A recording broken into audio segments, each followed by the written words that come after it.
नमस्कार, मैं हूं प्रखर श्रीवास्तव। हमारे खास और नए कार्यक्रम पूरा सच में आपका स्वागत है। और खबरों की दुनिया में पूरा सच बहुत जरूरी होता है, क्योंकि झूठ से भी खतरनाक होता है अधूरा सच, और इसी तरह खतरनाक होती है अधूरी खबर। इसलिए हर खबर का पूरा सच हम आपको बताएंगे, वो भी तथ्यों, तर्कों और सबूतों के साथ। तो आइए बिना देर किए देखते हैं पूरा सच।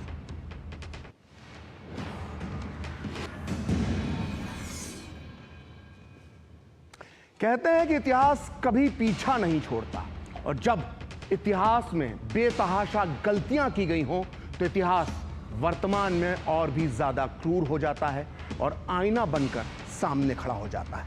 कांग्रेस के साथ इन दिनों यही हो रहा है। लोकसभा में संविधान पर चर्चा हो रही थी, तब भी पीएम मोदी और बीजेपी के तमाम नेताओं ने नेहरू और गांधी परिवार का इतिहास खोलकर रख दिया। राज्यसभा में यही हो रहा है।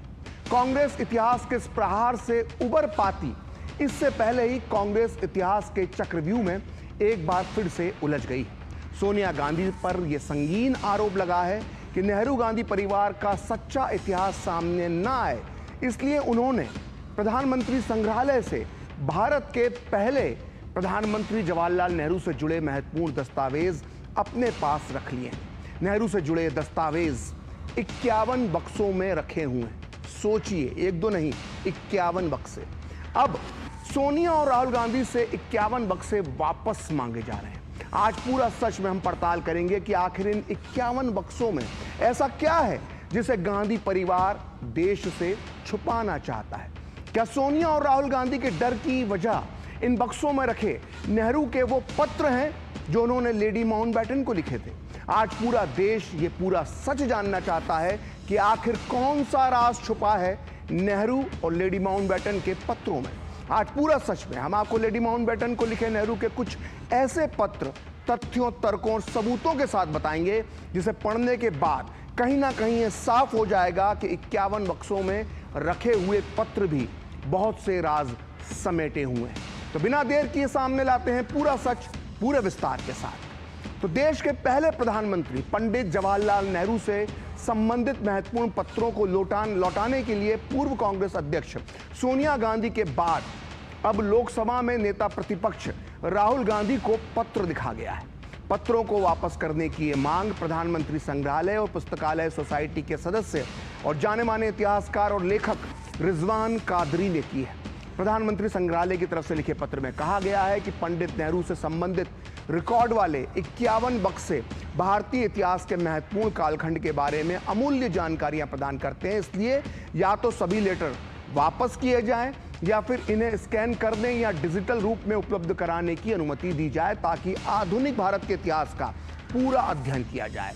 तो आइए आपको बताते हैं कि क्या है नेहरू के इन पत्रों का पूरा सच, और नेहरू के पत्र सोनिया गांधी तक आखिर पहुंचे कैसे।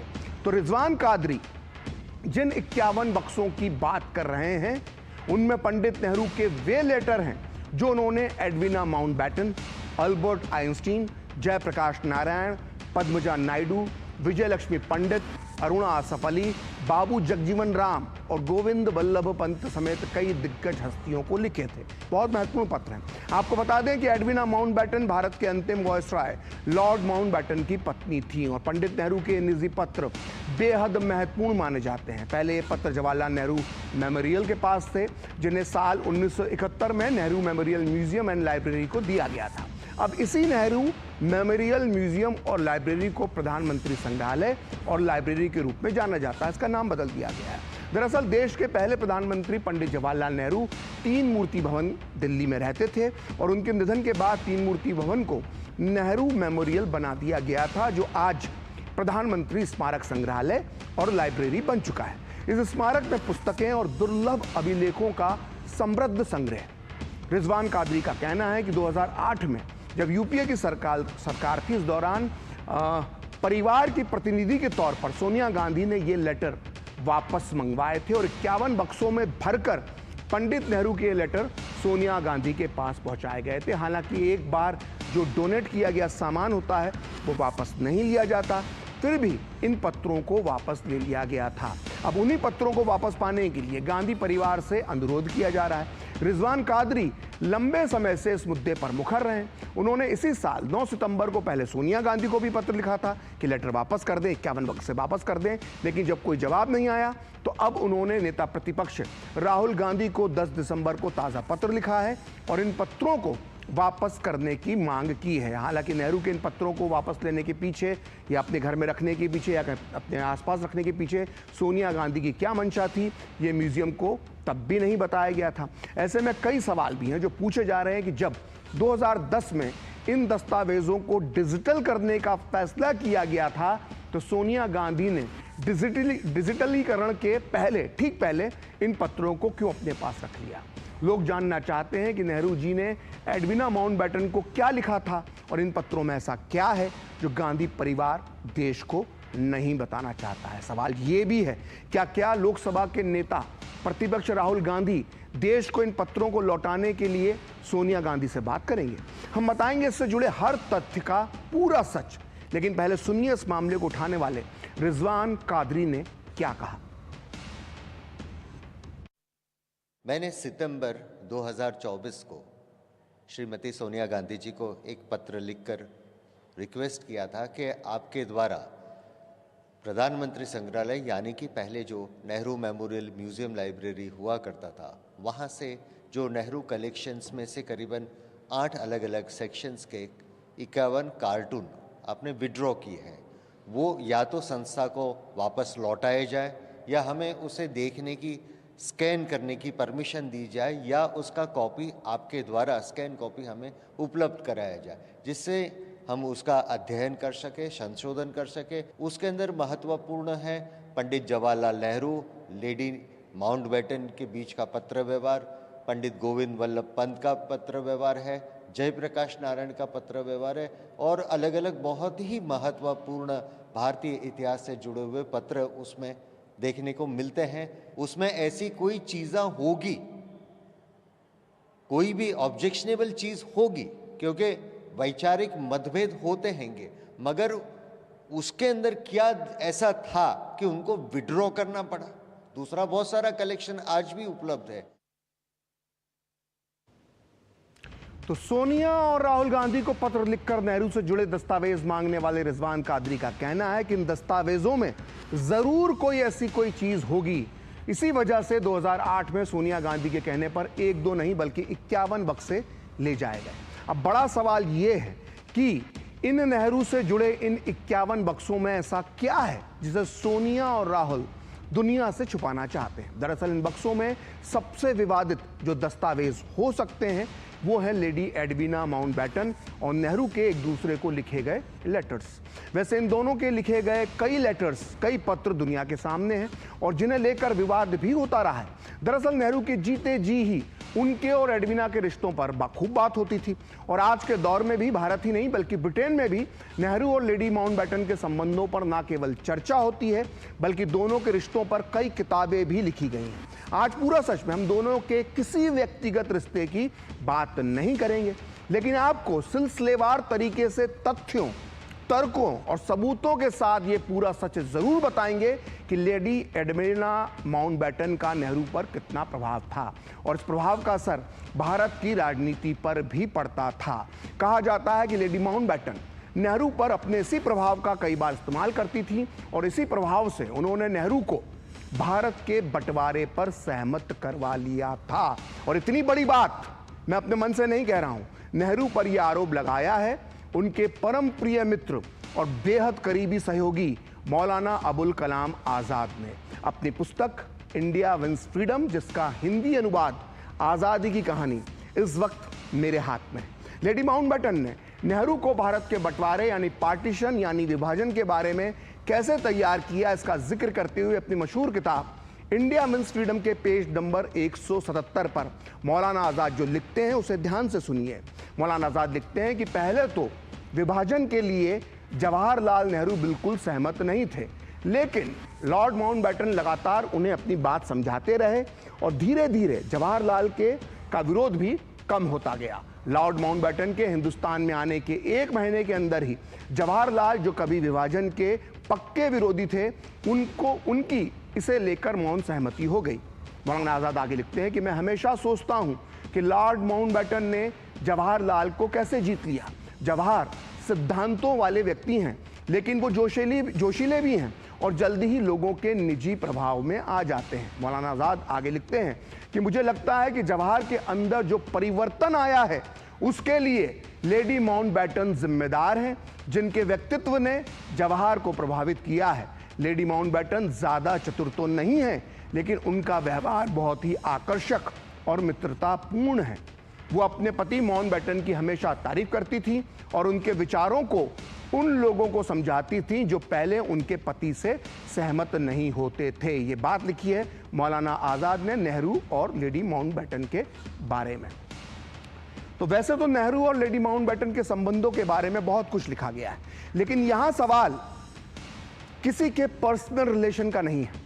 यहां इस बात पर ध्यान देना चाहिए कि अगर देश का प्रधानमंत्री अपनी पर्सनल लाइफ में कुछ ऐसा करे जिससे उसके द्वारा ली गई पद एवं गोपनीयता की शपथ का उल्लंघन होता है, तो यह गंभीर मामला बन जाता है। और नेहरू और एडवीना के मामले में यही हुआ। पीएम नेहरू ने ईश्वर और संविधान को साक्षी मानकर पद और गोपनीयता की शपथ ली थी, लेकिन इसके बाद भी वो लेडी माउंटबेटन को भारत और चीन के रिश्तों से जुड़ी कई सीक्रेट बातें बता दिया करते थे। नेहरू को अपना आदर्श मानने वाले नाराज ना हो, इसलिए मैं उन्हें बताना चाहता हूं, ये साफ कर देना चाहता हूं कि ये बात मैं नहीं बोल रहा। नेहरू पर यह सवाल उठाया है गांधी नेहरू परिवार के बेहद करीबी माने जाने वाले कांग्रेस के वरिष्ठ नेता पूर्व विदेश मंत्री नटवर सिंह ने। और नटवर सिंह ने अपनी मशहूर किताब one life is not enough में ये सनसनीखेज खुलासा किया है।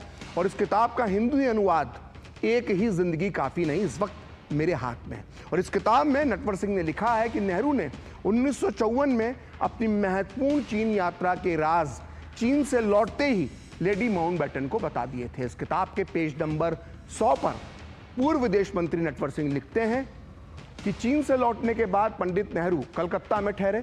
उन्होंने यहां से पहला खत एडवीना माउंटबेटन को लिखा और उनके साथ अपने चीन के अनुभव बांटे। यदि कड़े शब्दों में कहा जाए तो चीनी नेताओं से हुई बातचीत को एडवीना के साथ बांटना पीएम नेहरू के द्वारा ली गई गोपनीयता की शपथ के विरुद्ध था। निसंदेह तब तो उस पत्र के बारे में कोई नहीं जानता था और यह तभी दुनिया के सामने आया जब नेहरू के लेखन को सर्वपल्ली गोपाल ने प्रकाशित किया। ये पूर्व विदेश मंत्री नटवर सिंह के विचार हैं।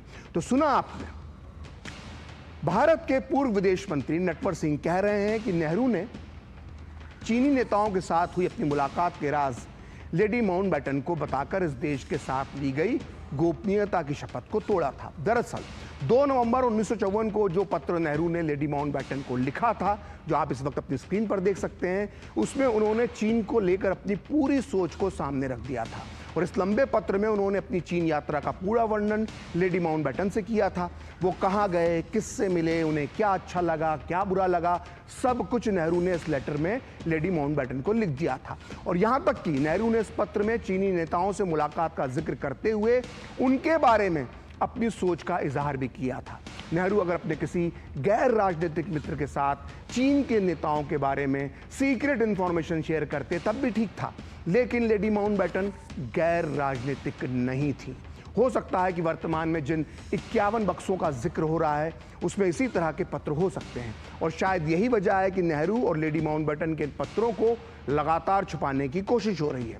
बहरहाल लेडी माउंटबेटन के बारे में सबसे खतरनाक बात यह थी कि वो कट्टर वामपंथी विचारों की समर्थक थी और ब्रिटेन में कई बार उन पर प्रतिबंधित कम्युनिस्ट पार्टी से जुड़े होने के आरोप लग चुके थे। मशहूर ब्रिटिश लेखक रिचर्ड हॉक की किताब Edwina the countess of Mountbatten of Burma में उन्हें कट्टर सोवियत संघ का समर्थक बताया गया था, यानी कम्युनिस्ट बताया गया था। और इतना ही नहीं, कुछ साल पहले यह दावा भी किया गया था कि लेडी माउंटबेटन सोवियत संघ की खुफिया एजेंसी केजीबी के लिए जासूसी का काम करती थी। और लेडी माउंटबेटन के बारे में अमेरिकी खुफिया एजेंसी CIA ने 5 मई 1951 को एक टॉप सीक्रेट फाइल तैयार की थी, जो इस वक्त मेरे हाथ में। इस फाइल को पूरे 50 साल तक गुप्त रखने के बाद 2001 में रिलीज किया गया और यह फाइल CIA की आधिकारिक वेबसाइट पर उपलब्ध है। इस फाइल में 8वें नंबर की रिपोर्ट का टॉपिक है कि भारत के प्रधानमंत्री नेहरू अमेरिकी विरोधियों के प्रभाव में इस अमेरिकी विरोधियों के प्रभाव में। और इस रिपोर्ट में लिखा गया है कि भारत में अमेरिका के राजदूत हैंडरसन ने जानकारी दी है कि नेहरू पिछले कुछ दिनों से लेडी माउंटबेटन और वीके मेनन के प्रभाव में हैं। भारत के जिम्मेदार अधिकारियों ने राजदूत हैंडरसन को बताया है कि नेहरू पर लेडी माउंटबेटन की अमेरिकी विरोधी नीतियों का प्रभाव है। एक प्रभावशाली भारतीय जिसने हाल ही में जवाहरलाल नेहरू, लेडी माउंटबेटन और मेनन के साथ डिनर किया है, उसने राजदूत हैंडरसन को बताया है कि ये तीनों डिनर के दौरान भी अमेरिकी विरोधी बातें ही करते हैं। तो जैसा कि हम आपको बता रहे हैं कि नेहरू की बेहद करीबी मित्र लेडी माउंटबेटन वामपंथी विचारधारा की समर्थक मानी जाती थी। सीआईए की रिपोर्ट में भी सामने आ रहा है और कई दस्तावेजों में सामने आता है। यहां तक कि ब्रिटेन की खुफिया एजेंसी उन पर इसी वजह से खास नजर भी रखती थी। लेकिन सबसे हैरानी वाली बात है कि लेडी माउंटबेटन अपने वामपंथी विचारों को भारत की राजनीति पर भी लादना चाहती थी और इसके लिए तत्कालीन प्रधानमंत्री नेहरू पर वो लगातार दबाव भी बनाती थी। इसी का एक उदाहरण है 1948 का। दरअसल गांधी जी की हत्या के बाद नेहरू सरकार ने आरएसएस पर प्रतिबंध लगा दिया था और संघ के लाखों कार्यकर्ता जेल में ठूस दिए गए थे। ठीक इसी दौर में भारत की कम्युनिस्ट पार्टी पर भी सरकार के खिलाफ हथियारबंद विद्रोह करने के आरोप में प्रतिबंध लगा हुआ था और हजारों वामपंथी कार्यकर्ता भी जेलों में बंद थे। हालांकि वामपंथी इतिहासकार इसको छुपाते हैं, यानी आरएसएस के कार्यकर्ता भी जेल में बंद थे और कम्युनिस्ट पार्टी के कार्यकर्ता भी जेल में बंद थे। लेकिन इस दौरान कोर्ट के आदेश पर आरएसएस के कई कार्यकर्ताओं को जेल से रिहाई लगातार मिल रही थी और लेडी माउंटबेटन को इस बात से काफी धक्का पहुंचा था कि एक तरफ तो आरएसएस के नेता और कार्यकर्ता अदालत के आदेशों के बाद रिहा किए जा रहे हैं, वहीं दूसरी तरफ कम्युनिस्ट पार्टी के जो सदस्य हैं वो भारतीय जेलों के अंदर बंद हैं। और इसी माहौल में अक्टूबर 1948 में नेहरू ने राष्ट्रमंडल बैठक में हिस्सा लेने के लिए वो ब्रिटेन पहुंचे, जहां उनकी लेडी माउंटबेटन से कई मुलाकातें हुई।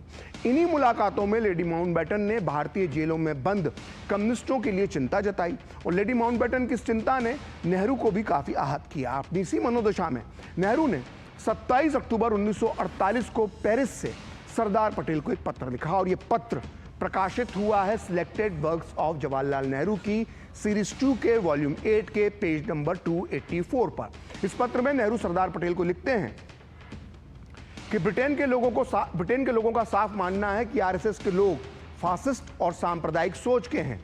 आरएसएस के मामले में हम जो भी कदम उठाएंगे उसे उसी नजरिए से देखा जाएगा। लेकिन जहां तक मजदूर यूनियन का सवाल है तो बिना मुकदमा चलाए इन कम्युनिस्टों को नजरबंद रखने की नीति और सरकार की दमनकारी प्रवृत्तियों को लेकर हमारी काफी आलोचना होती है। कम्युनिस्टों के खिलाफ ब्रिटेन में काफी कठोर भावनाएं हैं। फिर भी मुझसे पूछा गया था कि हम लोगों को बिना मुकदमा चलाए जेलों में क्यों बंद करते हैं। लेडी माउंटबेटन ने भी इस बारे में मुझसे कहा कि वो बहुत चिंतित हैं। अगर आज के हालात में हम अन्य दलों यानी कम्युनिस्टों को रोककर आरएसएस पर लगाया गया प्रतिबंध हटा देते हैं और उसे अपना काम जारी रखने देते हैं तो इसका यही मतलब निकाला जाएगा कि हम भारत में फासिस्ट तत्वों को प्रोत्साहित कर रहे हैं। तो हो सकता है कि नेहरू और लेडी माउंटबेटन से जुड़े ऐसे कई राज सामने ना आ जाएं और हो सकता है कि इसी वजह से नेहरू से जुड़े 51 बक्सों को छुपाया जा रहा है, क्योंकि कई पत्र हैं जिनमें इस तरह की बातें हैं। और अब बात एक बार फिर पूर्व विदेश मंत्री और नेहरू गांधी परिवार के बेहद खास नटवर सिंह की, जिन्होंने अपनी इस पुस्तक one life is not enough में नेहरू और लेडी माउंटबेटन को लेकर एक और बड़ा खुलासा किया है। नटवर सिंह ने लिखा है कि लेडी माउंटबेटन और लॉर्ड माउंटबेटन के दबाव में आकर नेहरू ने तय किया था कि 1961 में 26 जनवरी यानी गणतंत्र दिवस की परेड में राष्ट्रपति डॉक्टर राजेंद्र प्रसाद के साथ ब्रिटेन की महारानी एलिजाबेथ भी भारतीय सेना की सलामी लेंगी। नटवर सिंह अपनी पुस्तक के पेज नंबर 45 पर लिखते हैं कि ये एक घटिया प्रस्ताव था। नेहरू जी के सभी सहयोगी इस प्रस्ताव से सहमत नहीं थे। नेहरू जी ने सभी का मूड भांपकर इस विचार को त्याग दिया। नेहरू जी पर माउंटबेटन्स यानी लॉर्ड माउंटबेटन और लेडी माउंटबेटन का ऐसा घातक प्रभाव मुझे चिंतित कर देता था। माउंटबेटन्स जो कहते थे नेहरू जी उसका हूबहू पालन करते थे। वो माउंटबेटन्स के साफ दिखने वाले दोषों को पूरी तरह से नज़रअंदाज कर देते थे। ये कहना है नटवर सिंह पूर्व विदेश मंत्री का, जो नेहरू गांधी परिवार के बहुत खास हैं। तो पंडित नेहरू के पत्रों को प्रधानमंत्री संग्रहालय और पुस्तकालय सोसाइटी की ओर से वापस मांगे जाने के बाद सियासत भी गर्मा गई है। बीजेपी और शिवसेना ने कांग्रेस और गांधी परिवार से पूछा है कि आखिर उन पत्रों में ऐसा क्या है जो गांधी परिवार नहीं चाहता कि देश को पता चले। बीजेपी का कहना है कि सभी दस्तावेज ऐतिहासिक धरोहर हैं और किसी परिवार की संपत्ति नहीं है, लेकिन कांग्रेस इन पत्रों को गांधी परिवार की संपत्ति बता रही है।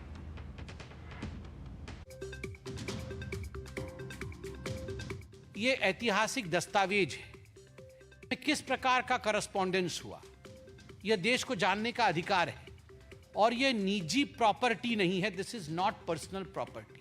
और 2010 में डिजिटाइजेशन से पहले ही सोनिया जी ने इन चिट्ठियों को अपने पास मंगा लिया, तो स्वाभाविक है हमारे मन में यह प्रश्न उठेगा कि इन चिट्ठियों में ऐसा क्या करस्पॉन्डेंस था कि गांधी परिवार नहीं चाहती थी कि यह करस्पॉन्डेंस पब्लिक हो।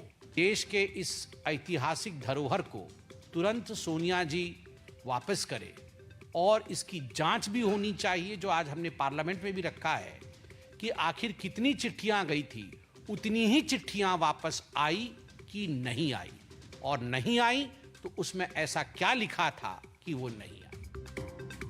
उनको क्या जरूरत है नेहरू जी के पत्र की? नेहरू जी के कंप्लीट वर्क्स है, प्रिंटेड हैं, उनमें ये सारी चिट्ठियां हैं। तो ये चिट्ठियां हैं, ये उस परिवार की प्रॉपर्टी होती है। वो चाहे तो नेहरू मेमोरियल को दान दे या नहीं दे। अगर गवर्नमेंट गांधी परिवार से कुछ मांग कर रही है तो उसका मतलब है कि पारदर्शिता चाहती है गवर्नमेंट। ये हमेशा ही गवर्नमेंट के मंसूबे पे क्वेश्चन उठाते रहे हैं, लेकिन अगर उनसे कोई पेपर मांगा जाए तो उसकी राजनीति की जाती है। उन्होंने कुछ गलत नहीं करा तो निश्चित रूप से वो पेपर देने में कोई ऐतराज नहीं होना चाहिए।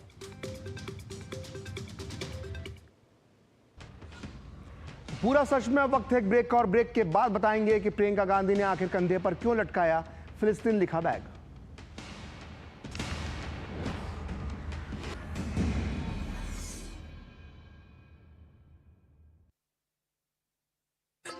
प्राकृतिक हल्दी, मिर्ची, धनिया नहीं, मिर्ची धनिया हल्दी MDH। मसाले सच MDH।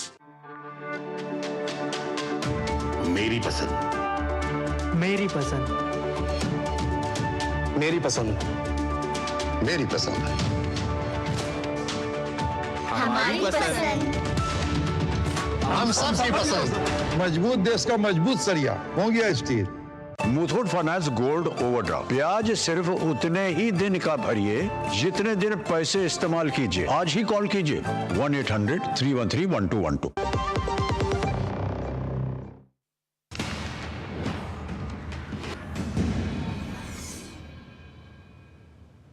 तो ब्रेक के बाद पूरा सच में आपका फिर से स्वागत है। अब हम बात करते हैं प्रियंका गांधी की उस बैग की जिसे बीजेपी ने तुष्टीकरण का बैग बता दिया है। तो क्या था प्रियंका गांधी के उस बैग में और बीजेपी ने क्यों ऐसा कहा? दरअसल केरल के वायनाड से सांसद और कांग्रेस महासचिव प्रियंका गांधी वाड्रा आज पैलेस्टाइन लिखा बैग लेकर संसद पहुंची, यानी फिलिस्तीन लिखा बैग लेकर संसद पहुंची। और लोकसभा में जाने से पहले प्रियंका गांधी ने एंट्रेंस पर बैग के साथ पोज भी दिया और तस्वीर भी खिंचाई।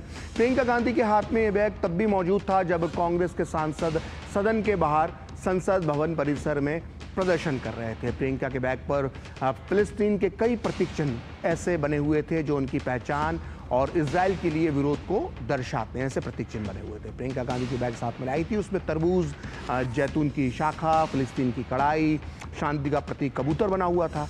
वहीं कैफिया की डिज़ाइन भी थी जो अरब महिलाएं खास तौर से स्कार्फ की तरह पहनती हैं। और इस बैग पर फिलिस्तीनी झंडे का जो रंग है वो लाल, हरा, सफ़ेद, वो काला रंग भी इस पर मौजूद था। और ऐसा पहली बार नहीं है जब प्रियंका गांधी ने फिलिस्तीन का समर्थन किया है।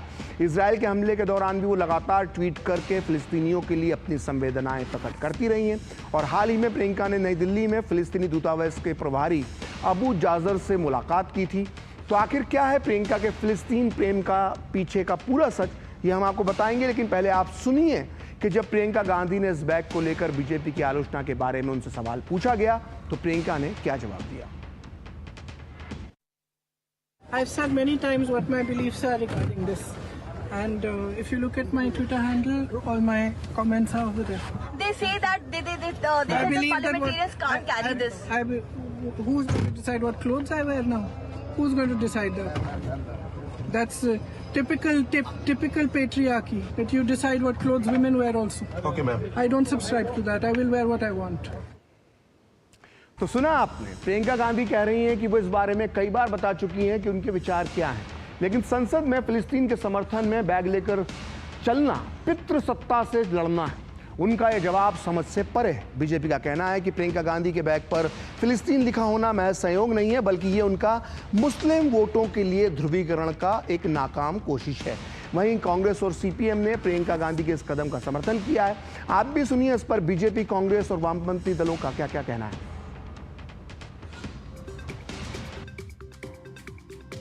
नेहरू जी के समय से प्रियंका वाड्रा तक, जब से गांधी परिवार के सदस्य राजनीति कर रहे हैं, वो अपने कंधे पर तुष्टीकरण के बैग को ही लटका कर चल रहे हैं। कभी भी देशभक्ति लटकाई नहीं है उन्होंने अपने कंधों के ऊपर, उसका भार उठाया नहीं है। उन्होंने हमेशा ही किस प्रकार से हम तुष्टीकरण कर सकते हैं उसी के बैग को लटकाया है। That is the bag of appeasement. Priyanka Gandhi कोई हमास की सपोर्टर तो है नहीं। वो ये कह रहे हैं जो बच्चे मारे जा रहे हैं, अस्पतालों में बम गिर रहे हैं, उसके लिए कह रहे हैं कि ये एक मानवता के नाते गलत काम है। उनकी ये बात कहने की है, इसलिए वो, और गवर्नमेंट ने भी यूनाइटेड नेशंस में भी कहा कि हम फिलिस्तीन के उसको समर्थन करते हैं, फिलिस्तीन के काज को। गवर्नमेंट का स्टैंड भी यही है फिलिस्तीन के समर्थन में। प्रियंका गांधी के बैग पर निगाह पड़ी कि उस पर फिलिस्तीन लिखा हुआ है। ये संयोग नहीं होता है, इसके पीछे एक मैसेज देने का काम किया जाता है। फिलिस्तीन वाला दिखा करके वो मुस्लिम वोटों का तुष्टीकरण, संतुष्टीकरण और एकत्रीकरण या ध्रुवीकरण करने का एक असफल प्रयास कर रहे हैं। कांग्रेस तुष्टीकरण करती है, वो मुस्लिम समाज का भला नहीं करती। नेहरू जी से लेके, इंदिरा जी से लेके, राजीव जी से लेके और वर्तमान में राहुल जी और प्रियंका जी तक वही चल रहा है। We are for independent Palestine. I wish that all the BJP MPs also carry a bag with solidarity to Palestine. तो आज पूरा सच में इतना ही। कल फिर होगी आपसे मुलाकात अपने इस खास कार्यक्रम पूरा सच में किसी और सियासी मुद्दे की पड़ताल के साथ। तो मुझे और मेरी पूरी टीम को दीजिए अनुमति। नमस्कार।